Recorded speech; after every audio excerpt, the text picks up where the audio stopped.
Lesson 22, Percentile, Example 5. Find the 78th percentile for GPAs in the Sierra College Elementary Statistics Student Survey and interpret the result. First, we're going to find the 78th percentile. That is, this is the particular GPA such that 78% of all the other GPAs are less than it. Here, we are given the K of 78%, and we need to work from this 78% to the corresponding GPA data value that has 78% of the other GPAs less than it. To do this, we need to first calculate the L, the number of data values that need to be less than this result in order to have 78% of all the data values less than it. L is calculated by taking the K, the percentile, divided by 100% times n, the sample size.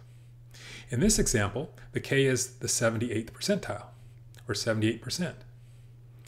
N is the sample size, and in the Sierra College Elementary Statistics Student Survey, N is 44 students.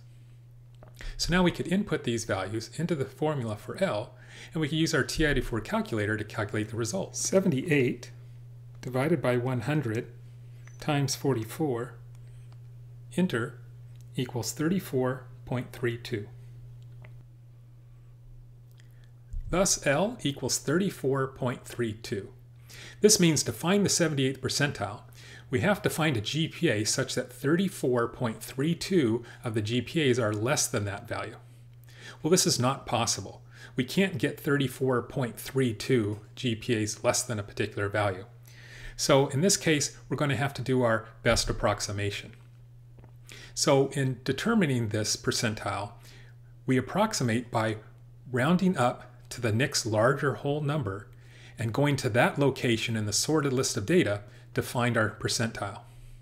So the next larger whole number above 34.32 is 35.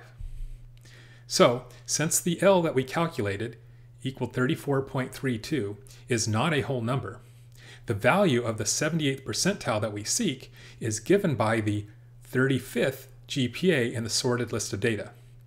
That is, the 35th position in the sorted list of data is the next larger whole number above the non-whole number calculated L that we got. So we can just go to the sorted list of data and find that 35th GPA. To find the 35th GPA in the sorted list of data, we press Stat, Enter, to display the sorted list of GPAs, and using the down arrow down that list, go down till we find the 35th GPA in the sorted list of data. The 35th GPA in the sorted list of data is 3.7. So there we have it. The 78th percentile for the GPAs of Sierra College Elementary Statistics students is 3.7. So now that we've found the 78th percentile, we now need to use words to interpret the result. And interpretations use words of the problem to explain or give meaning to this result. Since percentiles always tell us the percentage of all the data that is less than that particular value, our interpretation can be as follows. Approximately 78% of students in the Sierra College Elementary Statistics Student Survey had a GPA under 3.7.